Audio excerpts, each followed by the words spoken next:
Boa noite a todos. Para quem eu ainda não vi, feliz ano novo, ainda cabe, né? Mês de janeiro. E o tema que eu trouxe tem a ver com esse início de ano, com essa proposta que a gente sempre se faz no início de um novo ciclo, como é o início de um novo ano. E Paulo tem uma assertiva numa carta que ele manda à comunidade de Coríntios. A gente sabe da importância dessa comunidade que Paulo fundou. E nela ele diz o seguinte: eu plantei, Apolo regou, mas o crescimento veio de Deus. Apolo aqui não é o deus Apolo, certo? Apolo é um dos missionários que logo após Paulo ter fundado a igreja, ele continuou, quando Paulo viajou para fundar outras igrejas, ele continuou o trabalho de Paulo naquela região, e com todo o significado que aquela igreja teve para o cristianismo nascente. A gente, quando pega essa passagem, a gente percebe que tem duas coisas que ficam bastante evidentes como proposta para a gente aqui. Quando ele vai dizer que ele plantou, Apolo regou, mas o crescimento veio de Deus, ele nos diz duas coisas: é que tudo emana de Deus. As energias que fazem as coisas florescerem emanam de Deus. E até mesmo nós, que somos aqueles que plantamos, somos filhos desse Deus, e dele também emana para nós essa energia que nos faz viver. Mas não deixa de deixar claro também aqui que nós temos um compromisso, uma tarefa nesse processo. E é justamente essas duas características dessa proposta que a gente vai analisar hoje. Todos nós temos papéis a cumprir. Existe um grande pensador do comportamento humano chamado Carl Gustav Jung, que foi discípulo de Freud no início da psicanálise, depois rompeu com Freud, que ele, no desenvolvimento da teoria da personalidade dele, ele vai dizer que todos nós temos máscaras sociais, que são, de certa forma, personagens que a gente usa para se comportar nos ambientes. Certamente a forma como a gente se comporta na escola não é a mesma forma como a gente se comporta em casa, no trabalho, nem aqui. Obviamente que um ser humano coerente é aquele que consegue manter o mínimo de harmonia e de coerência entre essas muitas imagens que a gente tem. Porque tem gente que a gente nem reconhece quando está no outro ambiente. Muda completamente o comportamento, de forma que você não sabe com quem você lida. Se é com aquela pessoa que você conhece no cotidiano ali, às vezes de uma instituição religiosa, ou aquela que está na baderna. Inclusive tem um dos vídeos daquele grupo que faz vídeos espíritas muito interessante, que é a história de uma mulher que vai encontrar com as 3 versões dela, né? Fulana no centro espírita, fulana em casa, fulana quem ela quer ser e fulana na balada. Então as 3 começam a conversar e elas vão tentando chegar a um consenso para ver se o comportamento fica um pouco coerente. Aquela que mora em casa é estressada porque cuida de casa, de menino, e a que vai para o centro espírita fica sempre: oh, querida confrade, tenha paciência, querida irmã. Aquela fala que toda religião tem, que você tem aquele jeitinho de falar que identifica as religiões, mas que às vezes não é o que o indivíduo está sentindo. E o que se propõe nessa busca do Evangelho é que a gente deixe de ter essas pseudo-imagens de santificação, de que a gente acha que tem que ter um jeitinho para poder ser bem tratado, que a gente tenha que se comportar de um certo jeito, que a gente tenha o máximo possível de coerência. E é nesse momento que o compromisso pessoal chega até nós. Porque, apesar de tudo emanar de Deus, tem uma parte que precisa ser a nossa contrapartida nesse relacionamento, já que nós somos coautores de um projeto humano e que temos o livre-arbítrio de fazer escolhas. Aí Emmanuel vai começar a interpretar. Mas antes de chegar à interpretação de Emmanuel, eu optei por fazer aquilo que é o miudinho do Evangelho, é pegar trecho por trecho para a gente tentar entender o que Paulo quis dizer a cada trecho. Então, quando ele diz eu plantei, ele está se referindo ao trabalho dele. Primeiro, claro, como Jesus bem fazia também, ele se utilizou daquilo que era comum na região, no trabalho das pessoas, na vida delas, já que era uma comunidade majoritariamente rural. Ele sempre utilizava, tanto Cristo como Paulo e os outros apóstolos, como os profetas também, essa imagem do mundo rural, que todo mundo entendia, para a partir dela criar um conjunto de exemplos que fosse compreensível a todo mundo. Vamos lembrar que se estava falando para pessoas com nível de alfabetização inexistente, a maior parte, mais de 95% das pessoas ou mais, não tinha nenhum tipo de letramento. A cultura era muito, muito rasteira, então tinha que se apelar para o senso comum do cotidiano, para que as pessoas pudessem entender. Então ele vai usar o exemplo daquilo que todo mundo fazia. Era uma comunidade que vivia do mundo rural, nas dificuldades que é viver do mundo rural num ambiente seco e muito parte da paisagem da Judéia desértico. Então ele vai falar o seguinte, que ele plantou. Ele chega num ambiente desértico, no sentido espiritual como Corinto, e ele começa um processo. Mas ele reconhece que mesmo assim, qualquer tipo de fruto que deu ali, não tinha a ver com ele, tinha a ver com Deus. Ele usa esse valor para estabelecer clara distinção entre o que ele fazia, que é sempre muito pouco o que a gente faz, e tudo mais que é feito por Deus. Agora, é importante, ele ressalta que é preciso que a gente também tenha a nossa parte na iniciativa. E aí, no momento em que ele vai dizer que Apolo regou, é interessante porque ele está mostrando o seguinte, não tem nenhuma tarefa hoje no mundo que a gente possa ser arvorado e que fazemos só. Nada. No mundo do trabalho, em casa, no mundo religioso, onde quer que a gente esteja, tudo acontece porque um conjunto de pessoas tem que trabalhar para que aquilo aconteça. E basta um grupo não fazer a parte que cabe para que se comprometa o trabalho de todos. O que às vezes torna a vida amarga é que a sociedade estabelece critérios de que posições são bonitas, interessantes e dignas de nota, de louvor e de aplausos, e que posições são secundárias e que essas pessoas, por ocupar essas posições, poderiam ser encaradas como secundárias, e as pessoas que estão nesse lugar, se virem assim como o mundo as vê, vão se sentir amarguradas, porque cumprem um papel que para Deus e na economia do universo é extremamente relevante, qualquer que seja o papel que a gente cumpra, porque tudo tem uma importância e um significado muito grande, mas como o mundo cria distinções, quando você não está nesse papel que você acha, que você julga, que é interessante, você se sente infeliz. E ao invés de cumprir o seu papel, você está a lamentar por não cumprir o papel do outro. E isso é o que o Evangelho segundo o Espiritismo vai chamar dos muitos tormentos voluntários. Ou seja, não é um problema real que você tem, mas que você resolveu ter. No momento que você começa a ficar infeliz com o que você faz, com aquilo que você executa na vida, e fica lamentando por não fazer o que o outro faz. No mundo como o nosso, em que há um culto à celebridade, é muito comum as pessoas se sentirem infelizes com a vida que têm, não obstante o fato de que se elas pudessem ter o mínimo de bom senso e comparar com a multidão dos desvalidos, teriam que todo dia apenas agradecer a Deus da lista incontável das bênçãos já acumuladas. Mas quando a gente está nessa visão infantil, em querer ocupar um espaço que a sociedade diz que é interessante, a gente começa a se sentir menor naquilo que a gente faz, esquecendo que para Deus todas as tarefas são essenciais. Quando ele vai dizer que Apolo regou, ele está querendo dizer o seguinte, que a tarefa dele não é mais importante do que vem depois dele. Que todos cumprem uma tarefa, mas que não obstante todos terem uma tarefa, ao final o sentido todo é dado por aquele que é o fruto de toda a força que faz o universo acontecer, que é Deus. Mas esse reconhecimento do que vem depois, ou mesmo de quem vem antes, e de todos que compõem uma tarefa, é essencial para que a gente possa entender essa proposta de Paulo. E Deus deu o crescimento. Deus faz com que a semente lançada crie raízes, brote. É difícil, a gente sabe, por exemplo, explicar como é que o processo acontece, mas ninguém tem ainda a capacidade de criar uma semente do nada e fazê-la frutificar. E mesmo quando faz, é estéril. Então, é essa essência que está em tudo, que Deus é quem faz acontecer, que Paulo quer revelar. Ou seja, a gente pode plantar, a gente pode esperar a chuva, a gente pode esperar que o clima ajude, mas, na verdade, todos esses sistemas, inclusive a semente, o clima, o próprio homem que plantou a terra, o céu, o sol, que faz com que as coisas façam sentido também, tudo emana desse ser supremo que é Deus. E aí, é nesse momento que a gente tem a ideia de que temos todos uma cota pessoal. Se a semente não germinasse, se não fosse plantada, e se ela não tivesse cuidado, ela não cresceria.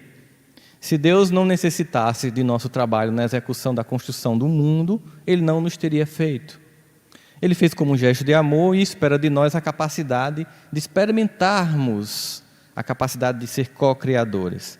Algumas pessoas às vezes acham estranho quando, estudando mais profundamente a doutrina espírita, em seus postulados mais profundos, a gente percebe que existem espíritos que têm tanta capacidade, tanto nível de evolução, que eles são capazes de criar sistemas solares. E as pessoas ficam assim impactadas, mas como é que alguém pode organizar tudo isso? Será que nós podemos chegar a um nível evolutivo como esse? Se a gente fosse parar por um minuto para analisar os bilhões de células que nós temos em nós, diferenciadas em células neurológicas, de pele, de osso, e que todo dia estão a nosso cuidado, nós perceberíamos que nós já treinamos como cuidar de um universo. Se bem que a gente não cuida muito bem desse universo, que é o nosso corpo, a gente meio que deixa ele meio relaxado, mas esse corpo físico, com tudo que existe nele, ainda encantador para as ciências, que mal mergulharam, por exemplo, na neurologia, mostra o quanto nós já dominamos um cota de universo para administrar. É só, por exemplo, imaginar que a memória que se pode arquivar dentro de um único cérebro humano, ela ainda é mais potente do que toda a memória armazenada em todos os data centers que sustentam o sistema Google no mundo. Um único cérebro humano aqui nessa sala tem mais capacidade de armazenagem, velocidade de processamento de informação, além de que não só processamento e velocidade, mas emoção que os computadores não têm. Nós já administramos tudo isso. Nós já treinamos tudo isso. O que é solicitado, então, é que a gente comece a entender. Quando eu vou viver junto com pessoas, eu vou lidar com o meu universo celular, emocional, psíquico, espiritual e com o universo do outro. E aí a gente começa a construir um plantio coletivo. E o compromisso que nos chama hoje aqui é esse. O mundo no qual nós nos encontramos está passando por muitas dificuldades, por muita dor, por muito transtorno. A gente vê isso todos os dias. E é óbvio que nesse momento, quando a gente imagina a função daqueles que querem trabalhar na seara de Jesus, a gente começa a perceber a necessidade desse compromisso. É esse convite que é feito, tem aqui um plantio a ser feito, tem um trabalho a ser feito, quer participar? Esse trabalho é um trabalho coletivo, em que todos fazem parte, em que ninguém é melhor que ninguém, a não ser no olho humano, o olho doente da gente que acha que alguns ocupam posições melhores do que a dos outros, mas para Deus todos têm uma posição importante, e Paulo revela isso quando dá importância ao trabalho de Apolo e a todos que vêm depois dele nas igrejas, que faz com que as coisas continuem. É nesse momento que Emmanuel, analisando essa passagem com toda a capacidade exegética dele, de analisar profundamente os textos, de nos fazer, de uma pequena passagem, refletir sobre tantas coisas que parecem uma profusão de entendimento, que ele começa a analisar exatamente essa passagem de Paulo. Ele vai dizer o seguinte, que nada de personalismo dissolvente na lavoura do Espírito. As palavras que Emmanuel usa, Denis, são de um cuidado, ele não coloca nada por acaso, ele tem todo um cuidado de explicar e de colocar claramente o contexto. Personalismo dissolvente. Eu achei extremamente interessante Emmanuel juntar essas duas palavras.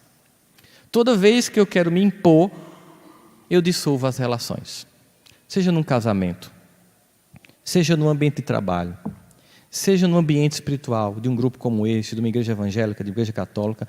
Toda vez que eu quero que seja do meu jeito, eu impeço que o grupo aconteça. E o personalismo aqui, ele coloca apropriadamente como algo que dissolve o grupo, que faz com que a coisa não flua. E observe que nós conhecemos várias pessoas, e às vezes a gente também é assim, mas pessoas que são personalistas, elas são pessoas de difícil convivência. A gente até procura evitá-las. Quando elas chegam num lugar, elas querem ser o centro das atenções, elas querem dominar toda a conversa, elas querem sempre ter razão, elas jamais são capazes de ouvir, elas nunca cedem. Então, pessoas que estão para servir, num ambiente em que todos têm importância e querem ser a figura principal de destaque, quando Paulo deixa bem claro que só tem destaque para Deus, todos os demais são componentes, ela dissolve o ambiente.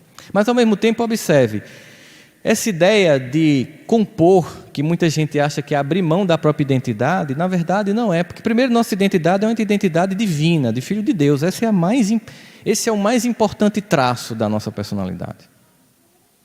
A gente pode perder todas as nossas identidades, a gente pode perder até a proximidade das pessoas que nós amamos, mas ser Filho de Deus é uma identidade que nunca vai mudar e que é igual para todos. É o que nos torna irmãos, é o nosso DNA espiritual. Então, de fato, nós já somos filhos de Deus.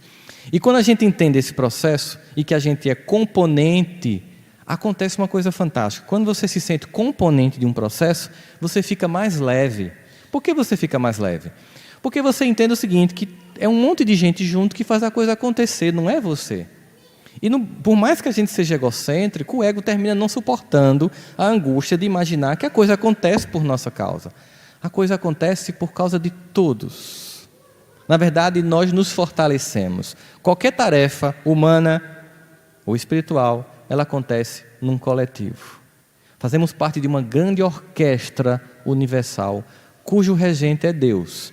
Ele pode até ter mandado um espala. Espala é aquele instrumentista que na orquestra toca um instrumento destacadamente. Tem esse instrumentista que toca destacadamente um instrumento na orquestra de Deus? Tem, mas não é a gente, é Jesus. Longe de imaginar que somos algum de nós, não, é Ele que esse espala, que consegue dar, digamos assim, mais vigor e consegue estimular a grande orquestra. Acontece que quando a gente desafina o instrumento, a gente compromete a harmonia do grupo. Como é que eu desafino esse instrumento?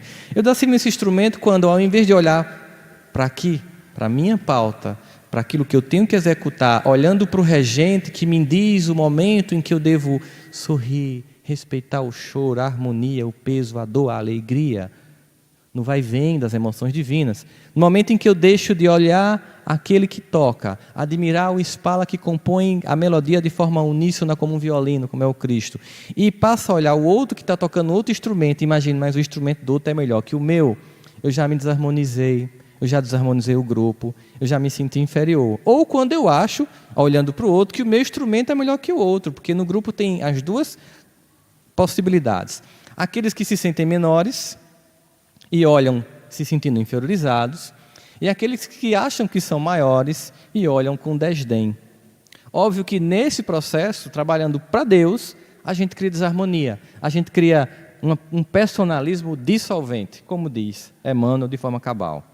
Ele diz ainda, qual ocorre em qualquer campo terrestre, cultivador algum na gleba da alma pode gabar-se de tudo fazer nos domínios da sementeira ou da colheita. Não importa em que posição, nenhum de nós consegue fazer tudo.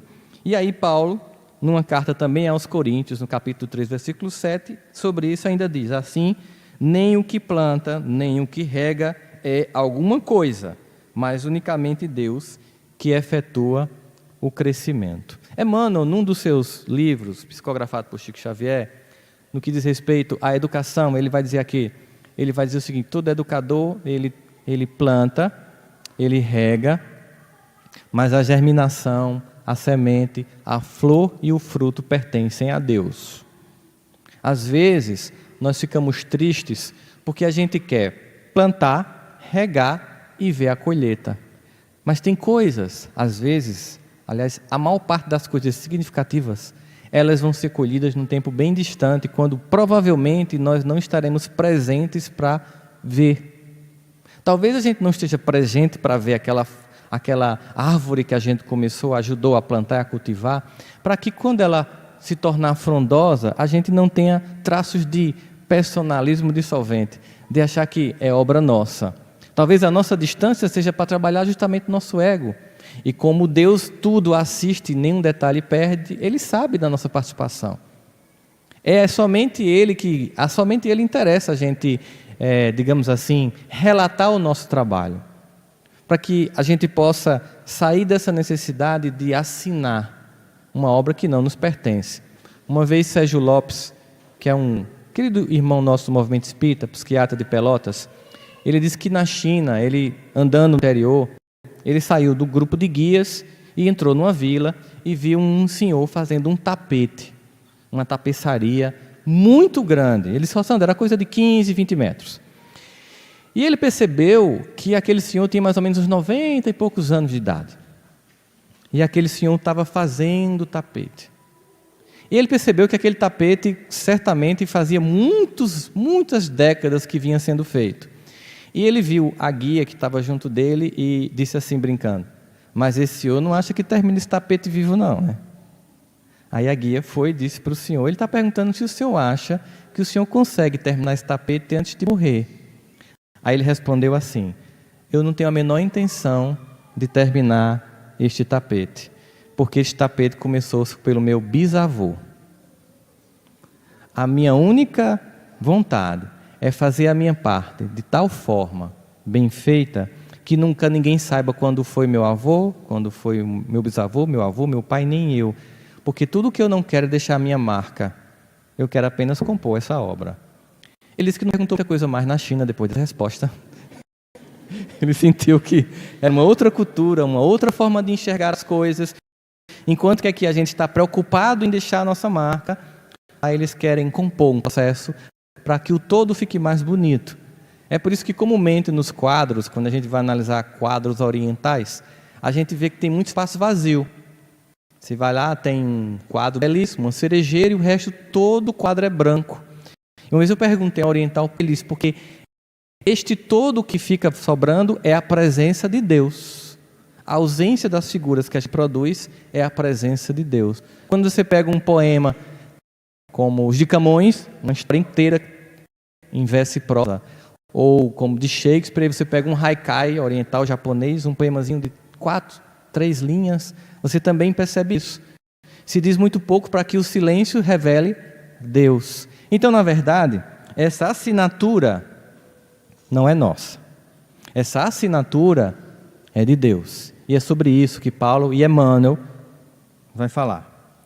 E aí ele ainda diz, Emmanuel, após o esforço de quem planta, há quem siga o vegetal nascente, quem auxilie, quem corrija e quem proteja. Ou seja, todo trabalho, e vamos colocar aqui como exemplo para nós que estamos aqui no SEJA, a própria instituição. Cada um faz uma tarefa. Se para algumas pessoas existem tarefas que são melhores que outras, é a nossa visão distorcida humana. As tarefas são essenciais, importantes, todas elas.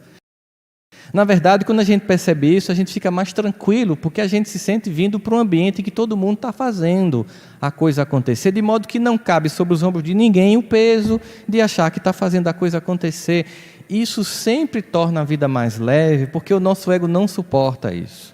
Na verdade, só quem consegue absorver todas as demandas, necessidades, desejos, sonhos e expectativas das almas humanas é Deus, que conhece cada um de nós, que nos criou, que, como diz Davi no Salmo 23, mesmo quando faltam em nós palavras, conhece até os nossos pensamentos. Esse sim, esse pode dar conta de todos os nossos desejos, das nossas projeções, das nossas ansiedades, das nossas necessidades, muitas das quais a gente nem sabe que existe. Aqui Emmanuel está deixando bem claro que existe um feixe de tarefas que fazem parte de qualquer trabalho, especialmente o trabalho do bem, e que é necessário que todos cumpram esses papéis para que finalmente Deus faça parte dele, a maior, a mais importante, e essa árvore frondosa venha a frutificar. E aí Emmanuel, percebendo isso, ele vai falar então daquilo que é os costumeiros desculpismos que a gente tem, as desculpas que a gente usa quando a gente é chamado para a tarefa do bem. Há sempre uma desculpa para quando há um convite, vamos fazer parte de alguma tarefa, venha para aqui trabalhar com a gente, ou faça qualquer coisa na sua própria vida, a gente sempre encontra algumas desculpas e Emmanuel vai dizer assim, de que modo? Pensando, porém, no impositivo da descentralização do serviço espiritual, ou seja, de que eu não posso ter personalismo dissolvente, muitos companheiros aproveitam essa deixa, dessa descentralização e fogem à iniciativa na construção da ordem moral que os competem. Ou seja, não é porque não tem que ter personalismo que eu não tenho que estar fazendo a minha tarefa, porque tem coisas que só competem a mim e ninguém vai fazer. Seja na minha vida pessoal, ou seja no compromisso que eu tenho com Deus, em qualquer que seja o campo da fé, porque nada mais é do que uma tentativa, mesmo que débil, mas uma tentativa de devolver a Deus o muito do incalculável que a gente recebe. A verdade é essa. É por isso que os Espíritos dizem que quando a gente encontra alguém que pede alguma coisa, nós devemos fazer uma reverência a essa pessoa, porque ela nos propicia devolver a Deus o incalculável, o até mesmo imponderável do que a gente recebe dele todos os dias. E aí Emmanuel continua. muitos convidados ao compromisso edificante, neste ou naquele setor de trabalho, ele não especifica, em qualquer lugar, afirmam-se inaptos à tarefa. Não, eu não tenho condição, eu não tenho evolução moral, eu não estou pronto ainda, não conte comigo. Se você soubesse quem eu sou, você não me chamaria para a tarefa. Na verdade, se vocês soubessem quem somos todos nós, ninguém chamaria ninguém para nada, nem para casar. Muito menos para casar. Então, assim, é exatamente porque nós somos imperfeitos que a gente tem que estar junto. É um trabalho de cooperação mesmo. Então tem que vir como é. O chamamento de Jesus, vem como você está, vem desse jeito, e eu, como oleiro, vou fazer um vaso novo. Não vem achando que você só vai vir pronto. É sempre a pessoa chega para um profissional de saúde mental e diz: eu acho que eu só tenho condição de ir lá quando eu estiver pronto. Mas é engraçado, não é assim que acontece. Não existe um treino para viver. Não, eu vou treinar, depois eu vou viver. Não. A gente só vive vivendo. A gente só vive lá. Eu não tenho como me preparar para depois ir. Eu tenho que ir, indo, eu vou me preparando. Se você nunca tentar, você nunca vai saber. Você vai ficar na fantasia de não vai dar certo. Você vai pegar a generalização de um evento que aconteceu a alguns e dizer porque no passado aconteceu assim, nunca mais vai dar certo. Você vai dizer porque fulano não foi bom para mim, ninguém mais vai ser. São formas de você não agir.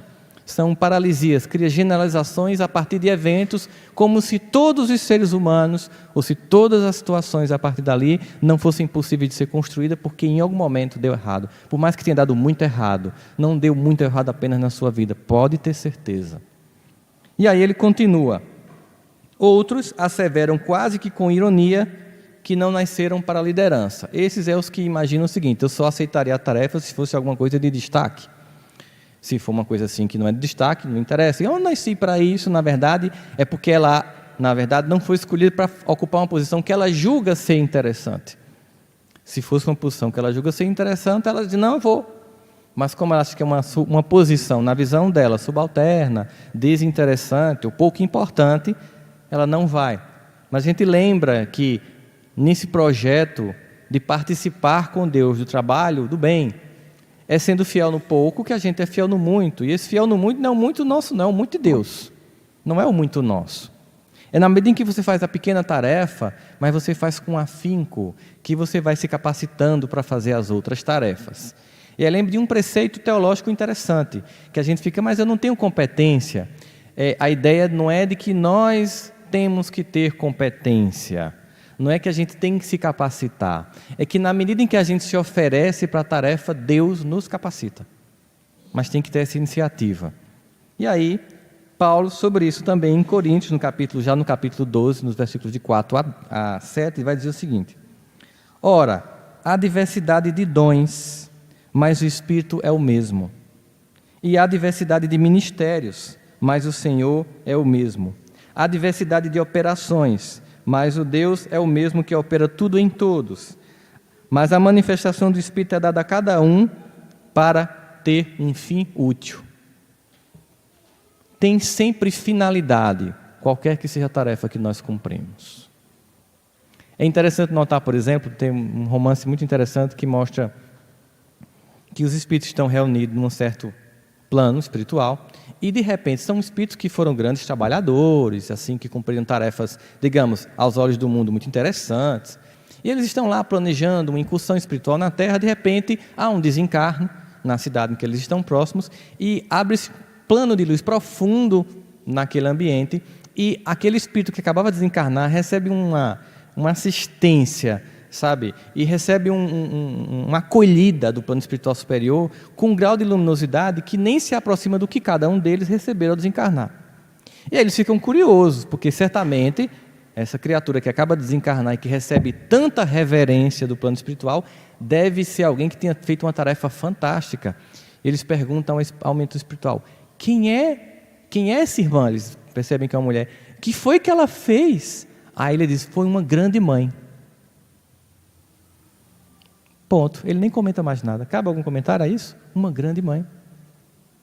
Cabe algum comentário? A você pegar um espírito e educar durante toda a sua vida, mais de um espírito muitas vezes, se dedicar, perder horas de sono, abrir mão de seus prazeres para estar junto, ali germinando, plantando, germinando, fazendo todo um trabalho, e Deus fazendo a planta acontecer, é de um heroísmo a toda prova. Às vezes o compromisso externo é muito bonito, mas o interno não é legal. Então é exatamente sobre essas questões que Emmanuel vai pontuar o discurso de Paulo aos Coríntios. E aqui ele ainda vai dizendo: os que assim procedem costumam relegar para Deus comezinhas obrigações que cabe a cada um de nós. Ou seja, aqueles que dizem, eu não estou pronto, ou eu não nasci para a liderança, ou eu não posso dar passe, eu não posso fazer uma prece, eu não posso evangelizar, eu não posso vender um livro, eu não posso distribuir uma mensagem, eu não posso fazer um sopro, nada, eu não posso fazer nada, não conte comigo. A tarefa vai ser de quem? De Deus. É aquela visão infantil que Deus vai fazer tudo. Lembra aquela passagem clássica, conhecida nossa, da ressurreição de Lázaro? As expectativas exageradas das pessoas sobre a ação de Jesus naquele momento. Passaram-se alguns dias para Jesus ir, inclusive para trabalhar a ansiedade das pessoas que queriam respostas prontas, e a expectativa natural das pessoas que estavam ao redor do túmulo de Lázaro era que Jesus ressuscitasse Lázaro. Ninguém chama um homem que andou sobre o mar, multiplicou pães e peixes e fez um conjunto de prodígios apenas por uma mera visita fúnebre. Não havia, por parte daquelas pessoas, nenhuma dúvida do que ia acontecer. Na verdade, a expectativa era de que ele fizesse algo do tipo. O que chamou a atenção das pessoas, e o que frustrou muitas pessoas, é que quando Jesus chegou lá, havia uma pedra, porque lá não tinha túmulos, nem muito menos Campo Santo, Parque da Paz, Gramadinho, na Judéia, né? Eram túmulos que se colocavam pedras, cavernas que colocavam pedras para diminuir o odor da decomposição cadavérica. E quando Jesus chega, ele diz assim, vamos, retirem essa pedra, e pede para Lázaro se levantar, ele levanta e vem, porque também não havia caixão, nem planos pós-vida, lá na Judéia da época, né? Não tem, era... enrolava, feito uma múmia, e sai Lázaro todo enrolado, feito uma múmia. Aí Jesus diz, rapaz, ajuda o bichinho aí, tira os nós, para que ele possa andar, né? Desatem os nós e deixe que ele vá. Olha o que é expectativa exagerada. Certamente deve ter havido um bochicho naquele dia. Entendesse essa? Não é, rapaz, que coisa, né? Pois é. O cara levanta Lázaro, mas nem tira a pedra, nem tira os nós. Frustrante. A expectativa minha era maior. Esperava-se um David Copperfield. Sai, pedra! Tipo mar abrindo com Moisés. Aquela coisa bem cinematográfica hollywoodiana. Levanta-te, Lázaro. Lázaro levanta aí. Desfaz-se nós. Com um olho de Superman laser, tocando e cortando cada atadura dos nós. E Lázaro saindo. Ou seja, era que ele fizesse aquilo que ninguém fazia, que era fazer Lázaro levantar, mas também fizesse o que todo mundo podia fazer, que era tirar a pedra e desatar os nós. E quando Jesus faz, até o que ele não faz, é para falar alguma coisa, ele nunca vai fazer o que é nosso. A tarefa que nos cabe nunca vai ser feita. É tarefa de cada um de nós. E Emmanuel está chamando para essa sensação, tem coisas que é nossa.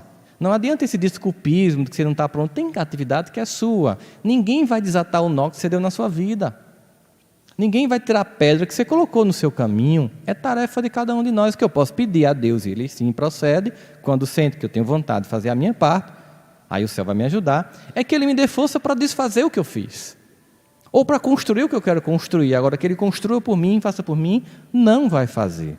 Tanto na minha vida pessoal, como no meu trabalho de grupo, daqueles que se reúnem aqui para fazer o trabalho no bem. O que é? Ou seja, é um monte de gente cheia de defeito que resolveu se melhorar e fazer o trabalho no bem. O que é a catedral? O que é a presbiteriana? O que são os templos religiosos no mundo? Um monte de gente cheia de defeito. Se esperar santo, vá para outro canto, corra daqui.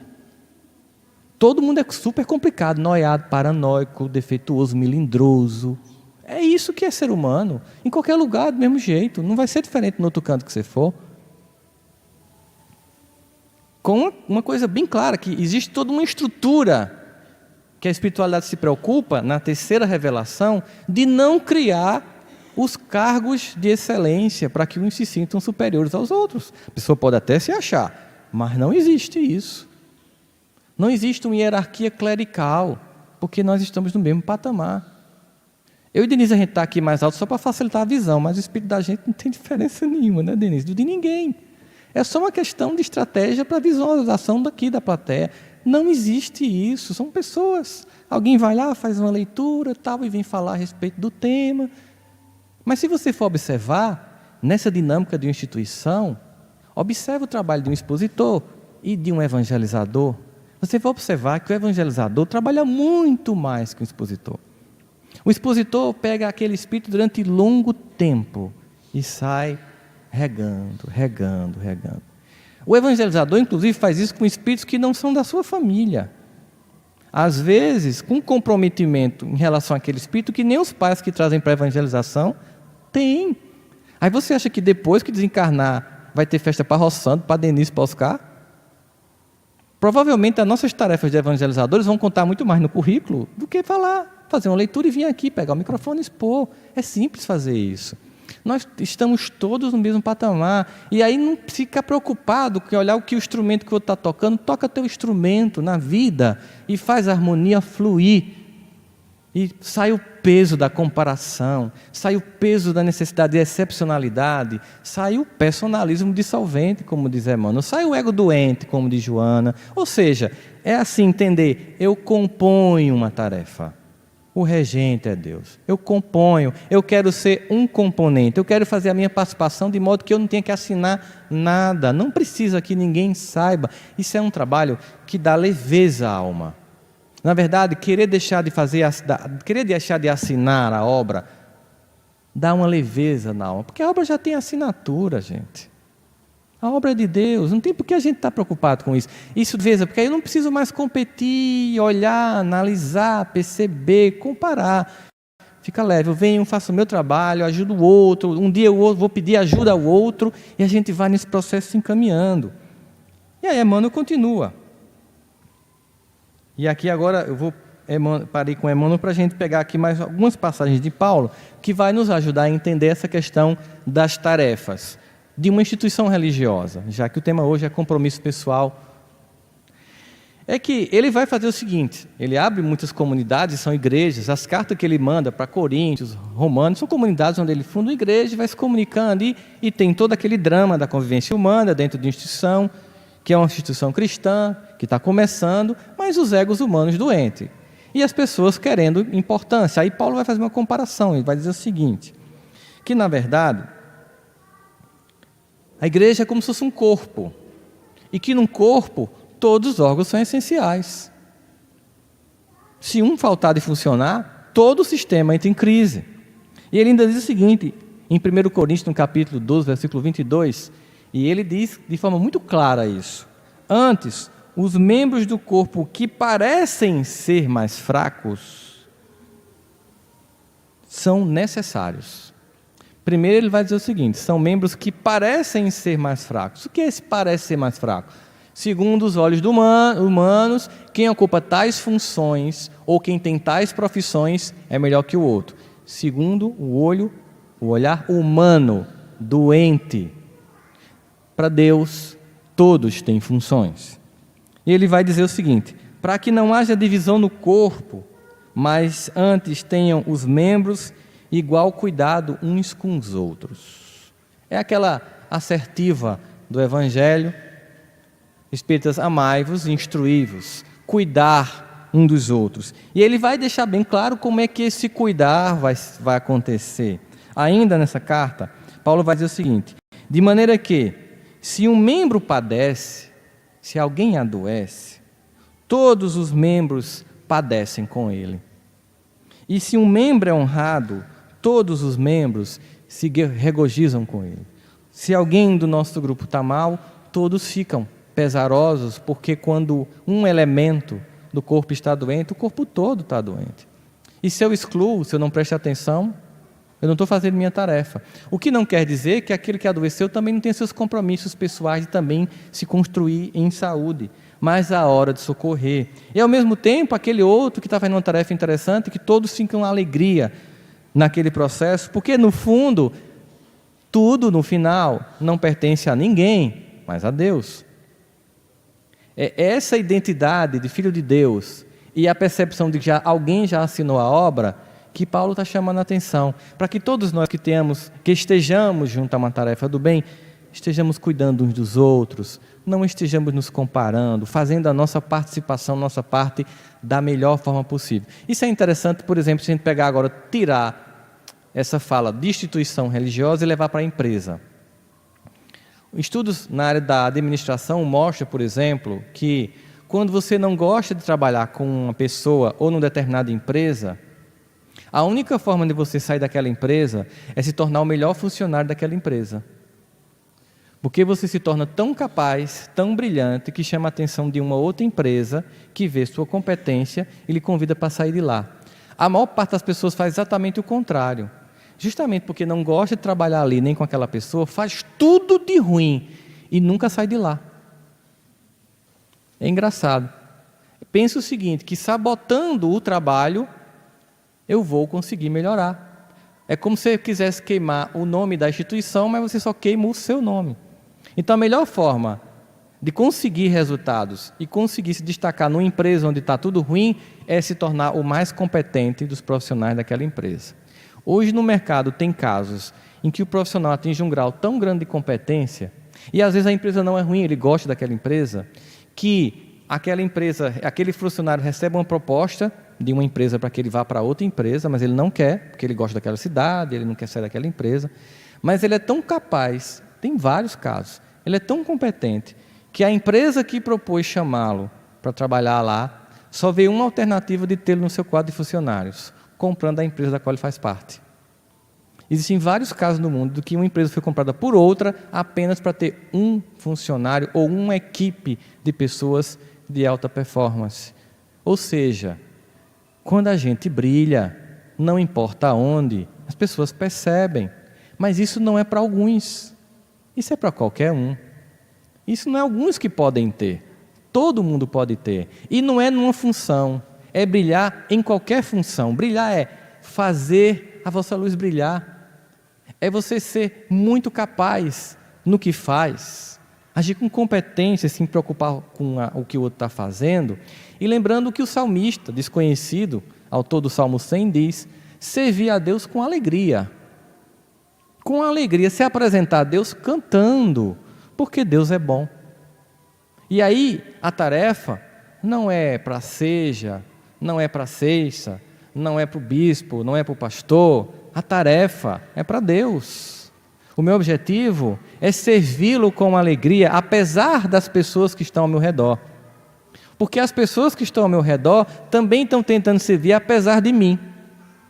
Porque a gente pensa que só os outros pesam na economia de um grupo, mas muitas vezes somos nós que pesamos. E é nisso, não desistindo de uns, nem desistindo muito menos de si, que a gente vai executando a tarefa. E Emmanuel volta e diz: a necessidade do devotamento individual é causa de verdade inquestionável. E aí, poeticamente, ele vai concluir sobre a parte de Deus, já que eu comecei falando que essa fala de Paulo sobre ele, Apolo e Deus nos remete a duas realidades, que toda a parte principal da obra é de Deus, mas que nós precisamos ter o nosso compromisso individual. E aí Emmanuel vai concluir dizendo: sabemos que a essência de toda atividade numa lavra agrícola procede originariamente da providência divina. Aí ele vai pontuar isso.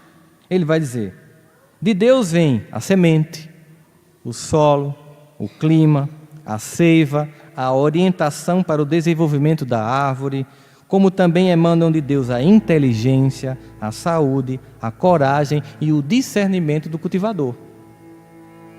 Mas somos obrigados a reconhecer que alguém deve plantar, regar, cuidar, corrigir e colher. Então começa-se um novo ano, um momento de profundas transformações do planeta.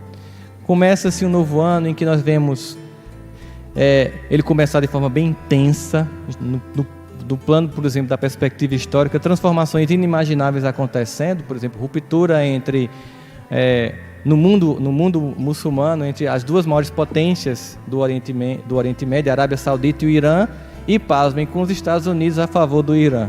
Então você veja como a história ela é rápida, as mudanças acontecendo. Em menos de uma semana, a China, que era o grande... A Bolsa tem 2 fast track para que o mundo não vá junto com uma oscilação. Isso é só do ponto de vista do que a gente vê do plano geopolítico e econômico. E as outras grandes transformações que estão acontecendo do ponto de vista moral. É que Jesus chama a gente para fazer parte e ter a nossa cota de compromisso pessoal. Sair do desculpismo, da situação de vítima, da situação de egocentrismo, de achar que tem que aparecer, ou de achar que o que faz não é importante, e entender que nesse trabalho só nos cabe dar reverências, só nos cabe dar intenções de ação àquele que já nos deu tudo, que nos criou como um profundo gesto de amor. É entender que quando a gente para de ter essas posições infantis e age, quando a gente começa a agir, a gente vai entender o que Paulo diz, que todas as coisas cooperam para o bem daqueles que amam a Deus. E vai entender quando André Luiz, digamos assim, de forma reinterpretando essa passagem de Paulo, nos diz que todo aquele que opere e coopere de espírito voltado para Deus, deverá aguardar sempre o melhor. Isso não é promessa de amizade, é a lei. Ou seja, a única forma de recebermos é dando. É por isso que a oração de São Francisco é a plena convicção poética da lei de causa e efeito. É que eu possa agir para receber, ao invés de implorar para ter. Porque quanto mais eu imploro, menos eu tenho. Mas quando eu me silencio e eu ajo, tudo acontece. Por isso que, naquela oração, a proposta é que a atitude comece em nós. Que ao invés da gente querer ser amado, a gente ame. Que ao invés da gente querer ser perdoado, a gente perdoe. Que ao invés de querer ser destaque e luz, que a gente ilumine. Ou seja, que eu seja coautor de uma grande obra que Deus assinou já, mas que eu faça a minha parte. É um compromisso pessoal para que todos nós, no começo de um ano, com relação à nossa vida, com relação à história humana e com relação à nossa tarefa no bem, possamos assumir a nossa parte nesse projeto, porque Deus nunca, jamais vai deixar de fazer a parte dele. Muita paz a todos.